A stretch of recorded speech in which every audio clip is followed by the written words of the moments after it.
Hello, BookTube. I went back to the Brattle bookshop first thing this morning. It was a beautiful, beautiful morning, and I'm still sort of celebrating the fact that the Boston subway systems are relatively up and running. The shuttle buses that the city brought in were much better of an experience than I was expecting they would be. Clean, comfortable, courteous, but they didn't. They went in traffic, so they looped all around. Whereas the subway goes through traffic, right underneath traffic. So it's a straight shot. It's faster. It's more convenient. I used that as a flimsy justification to go, and I went to the Brattle bookshop this morning first thing, and I had the whole sale lot outside the shop to myself. Thousands and thousands of books. Nobody there but me. And I had a blast. And I found a ton of books. I want to show them to you. I found a pile of books. Let's go through them. The first one here is a murder mystery. I think I have. I know that I've seen this before, but I can't help but wonder if this is part of a series, and maybe I've read one of the ones in this series. It says that it's a Thomas Challoner mystery by Susanna Gregory. This one is called A Conspiracy of Violence. Pretty thing. It takes place in Restoration London, which I only got to experience for a little while before the Popish plot drove me to American shores. But the fact that it's called itself a Thomas Challoner mystery makes me think there are probably others. And maybe I read one of those. I don't recall that I read this, but I am always up for a murder mystery of any kind. I love murder mysteries, and historical murder mysteries, so much the better. So I grabbed that. Now, the nice thing about the Brattle, for those of you who maybe don't know what I'm talking about, although if you watch this channel, you certainly do, the nice thing about the Brattle sale lot is that everything out there is cheap. So you can fill your arm with stuff, and you will not be bankrupting yourself. Then this next thing I had once upon a time. When did this come out? 20 years ago? 1996. This is edited by Christopher Ricks, and this is Inventions of the March Air.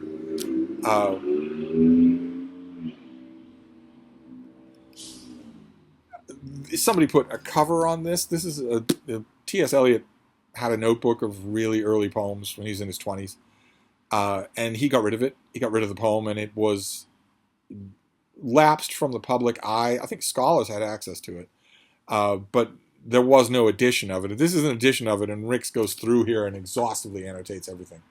You get the poems, but you also get 10 times as much annotation as you do poems. And this volume itself made a stir when it appeared back in the 90s. I remember that. I may even have some clippings for it, but Ricks's introduction, all of his notes, I haven't read this since then. And in the late 90s, I had a far lower opinion of T.S. Eliot as a poet and a writer than I do now.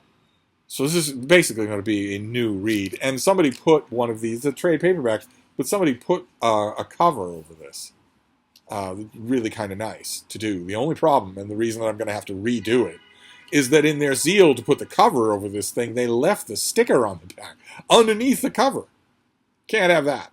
I don't want, no book in my collection has a price tag on it, if I can help it. So I'll have to just ease it out of this cover, take that off, and then ease it back in. But I for $1, I grabbed it. Absolutely. It'll be a huge amount of interesting reading. Then we have, like I mentioned, I love murder mysteries, but I also love reading about murder mysteries. And I found a book here. This is edited by Glenn Most and William Stowe, and it's called The Poetics of Murder.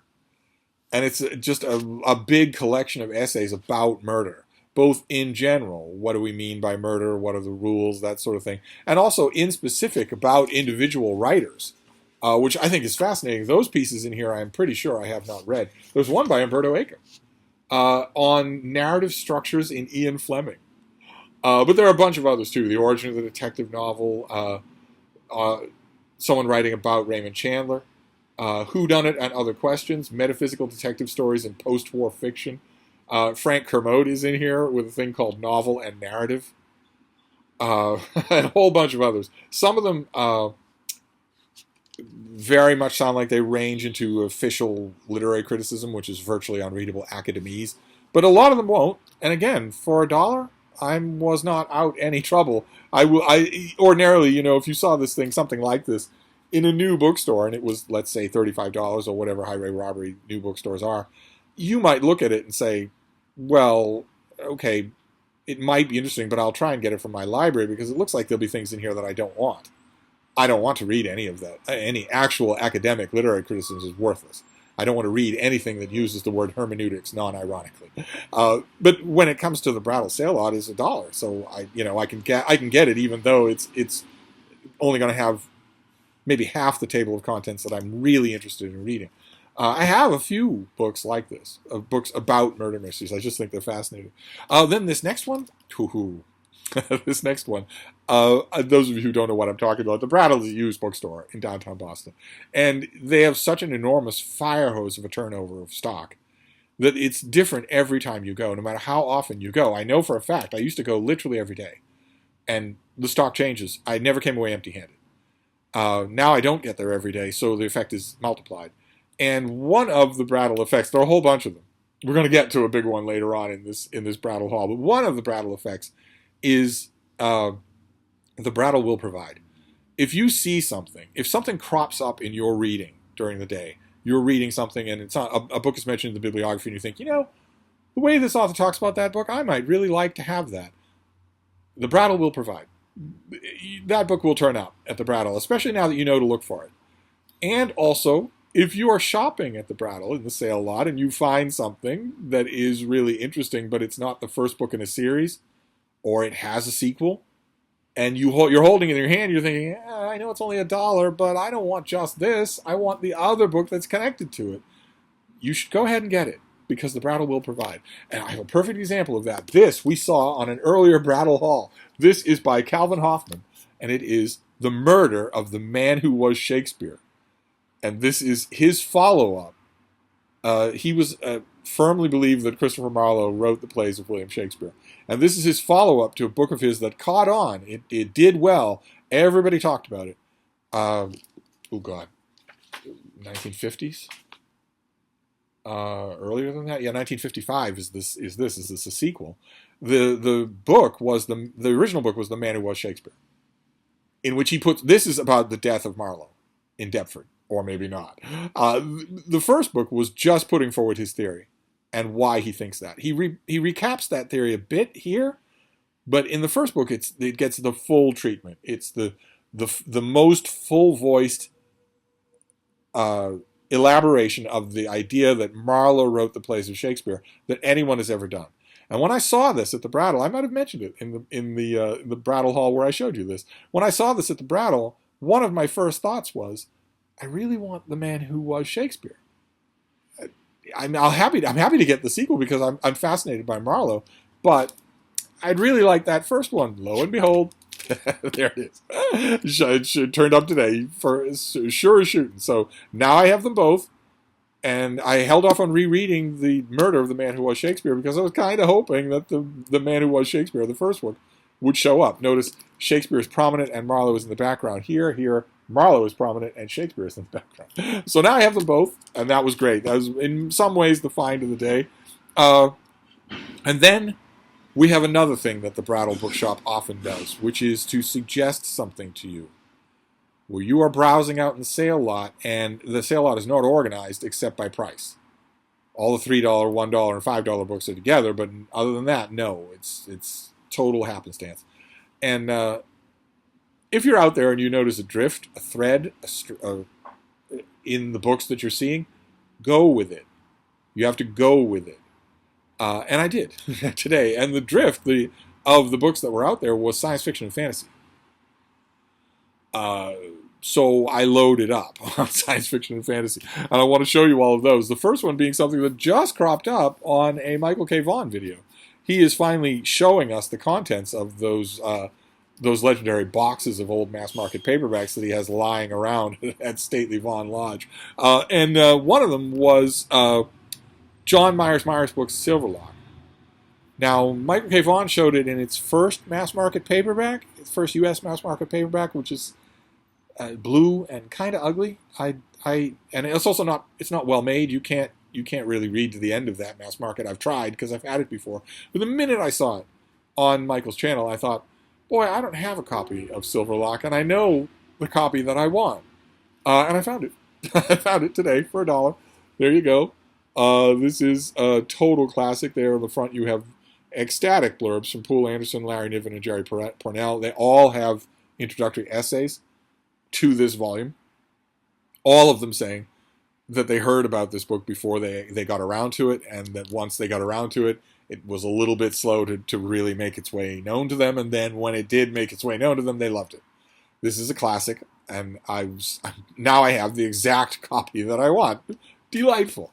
Then another mass market paperback. This is not the first book in a series, and I'm hoping that they all show up. Fred Saberhagen loved Dracula. Just loved the character of the book, Dracula. Like, well, the aforementioned Michael K. Vaughan, and like myself, he lost count pretty early on in his life of how often he had reread Dracula. I have reread Dracula more times than I can count. And his Dracula books are terrific. And I would love to have them all, but the one that I love the most is the one that I found today in perfect condition. It looks like it was just made, even though when this came out, paperbacks were $1.95. This is the Holmes Dracula file, with the gilt, the silver gilt on the cover still present. This is in perfect condition. And this, as you might be able to tell, is sort of Saberhagen's version of The Adventure of the Sanguinary Count by Lauren Esselman. The unbelievable draw of pitting Sherlock Holmes against Dracula. These two great Victorian creations. You just naturally want to do that. That's what this book does. And I read this in a mass market paperback that looked just like this. I read this when it first came out. Let's see, 1978. Haven't read it since. It was just a joy to see this in exactly the format. It looks like I just left it down on a side table. Although 1978, 2022, that's probably 15 Beagles, maybe more, since then, in between now, and no Beagles here at all. So this is going to be a delight to read again. And of course, I'm going to read it in October. I don't love Halloween as much as some of the rest of you, but I can get into a communal spirit thing as well as the next person. If we're all going to read a little bit more, if we're going to tip our reading a little bit more towards spooky, supernatural type stuff, count me in. Absolutely count me in. So I will read this then. And then this next one is a hardcover. I have had this book in a trade paperback, or mass market paperback, many, many times, and it really doesn't work for a mass market paperback because it's one of those science fiction fantasy books that we've seen a few examples of in various Brattle hauls that was illustrated back in the, I want to say the 1970s? 1980, so effectively the 1970s. There was, for a little while, a spate of heavily illustrated science fiction and fantasy novels. And then that fad went away. I wish it hadn't, but it did. And whenever I get this one in a mass market paperback, it always falls apart on me. So I was happy to find a hardcover. This is Changeling by Roger Zelazny with, let's see if this will work. Sometimes this doesn't work, especially if it's deckle edges. Yeah, see, it has artwork throughout. A lot of times the same artist did a number of different books. And this is the story of your typical fantasy land with a typical Dark Lord, and the forces of that world, including a powerful wizard, band together to destroy that Dark Lord and blast his headquarters to rubble. And in the rubble, they find a little baby. And the little baby is wearing the sigil on its flesh of that Dark Lord, which leads them all to think, this is either his son or it's him reincarnated or something like that, raising 40 years ago, that question that came up on Twitter a few years ago: would you kill a baby Hitler? And it turns out the people in that fantasy world cannot bring themselves to kill a baby Hitler. Instead, they do the next best thing, which is to exile him to our world, where he grows up. But of course, that's hence the changeling part. He has been swapped for a real Earth person, but that a resolution is coming in that fantasy world. It's actually fairly good, Roger Zelazny. I wouldn't say that it's A game, but it's fairly good. It has all of his shticks, virtually all of them, and he's a terrifically energetic writer. And now I have it in hardcover, which is great. A hardcover will actually stand up to a reread. Then we have, speaking of Michael K. Vaughan, he recently talked about the author James Blish. I do not like the author James Blish. I think he's so-so. But this seemed to be my day for getting authors that I previously considered so-so. I will give James Blish another try. The Brattle has, or had last time I was there, a really nice copy of Cities in Flight. And they always have copies of A Case of Conscience, but nah. So instead I found this, which is a James Blish novel I've never read. Maybe that's the approach I need to take to this guy, is to pick a novel I've never read. This one is called Black Easter, in a hardcover. Lovely thing. Uninterrupted art on the back. And you've got, what's he here? Theron Ware, Doctor of Divinity and learned scholar, is also a black sorcerer of literally fiendish power. At the beginning of Black Easter, he is retained by the shadowy industrialist megalomaniac Baines to kill one of America's most powerful politicians in an excess of horror by agency of a demon from the pit. If hell does not exist, what brought the governor's hideous death? What entity stalked Baines for 2 days, changing blood into gold and gold into lead?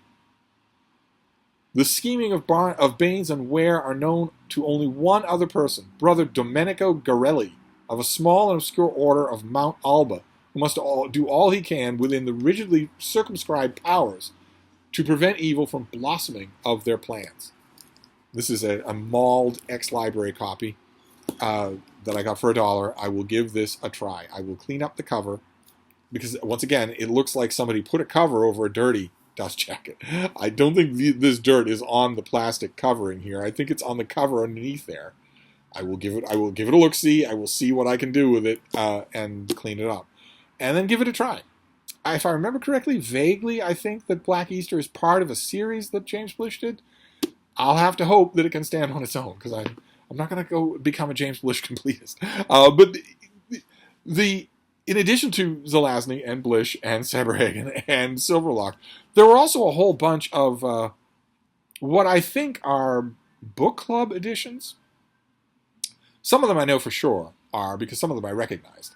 World of Tears, The Belgariad, A Trio for Loot by R.A. McAvoy. Some of them I'm not so sure, I don't know, I'm not versed off the top of my head on how to determine, except by size. They're shorter hardcovers. So I'm assuming that these are book club editions of some kind or other. The first one is Harry Harrison. An author who's never really done much for me, but I remember these books, and I wanted to give them another try for $1. I certainly will.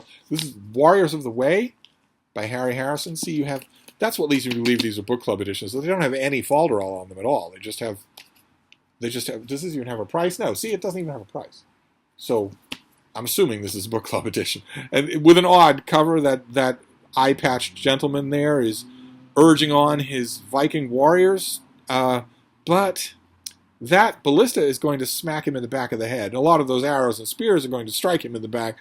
He's not positioned very well but this is alternate history. What if the Vikings conquered England and forged a new society based on their pagan gods? The vicious deeds of the 4 sons of Ragnar Lothbrok were known throughout Europe. Wherever their ships sailed, England, Ireland, France, Spain, they had slashed a merciless corridor of death. They were unquestionably the greatest and greediest seafarers in the world, and it was only a matter of time before they would strike again.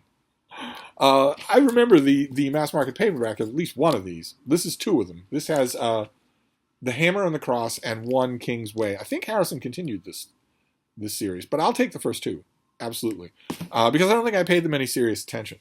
And this next one, I read it when it came out in mass market paperback. I thought it was only so-so, but if the Brattle is wanting me to revisit epic fantasies of one kind or another, especially the authors that I largely think that I'm largely so-so about, Harry Harrison, James Blish, if the Brattle wants me to do that, I will do that. So I found, again, a squatter hardcover, which I assume is a book club edition of Wizard's First Rule by Terry Goodkin. Is that right? Yeah, see, this doesn't have a price on it either. So I'm assuming that, although this does have blurbs on the back. I guess if you had blurbs from Piers Anthony and Marion Zimmer Bradley, you'd put them on the back too. But this is just standard, if I remember correctly, this is just standard epic fantasy, with the map and all. But I haven't read it in forever and ever. When did Wizard's First Rule come out? 1980s, right? No, the 1990s. 1994. I haven't read it since then. So, that's 20 years. I'll definitely give it a try. 30 years. And then the last thing to wrap up this Brattle thing is another epic fantasy. This is also, I think, a book club edition. All right. Well, it doesn't have any prices on it, so I'm assuming that it is. This is the Dragonbone Chair, Tad Williams, in a nice squat hardcover. I had and read this in a mass market paperback that had, the step back and whatnot, and the cover art a little more prominent, Michael Whelan cover art. And again, like with Wizard's First Rule, I thought it was, it's very competent by the numbers epic fantasy. And I even continued with this series. I read all the way to Green Angel Tower. I read all the way to the end of this thing, and was never really blown away. But I will give it another try. Absolutely, as I have it in this neat little hardcover that will be good enough for me. And that was it. That was my morning Brattle trip, full of science fiction and fantasy. So we have the Dragonbone Chair, we have Wizard's First Rule, we have Warriors of the Way, alternate history / fantasy, Black Easter by James Blish, Changeling, an illustrated novel by Roger Zelazny. What else have we got here? The Man Who Was Shakespeare. So now I have both this and its sequel. The Poetics of Murder, a whole bunch of essays about various murder mysteries and murder mystery authors. Inventions of the March Hare, very early T.S. Eliot, and in a critical edition. A Conspiracy of Violence, a murder mystery set in Restoration England. The Holmes Dracula File by Fred Saberhagen in this old mass market paperback. And finally, Silverlock in exactly the mass market paperback that I wanted.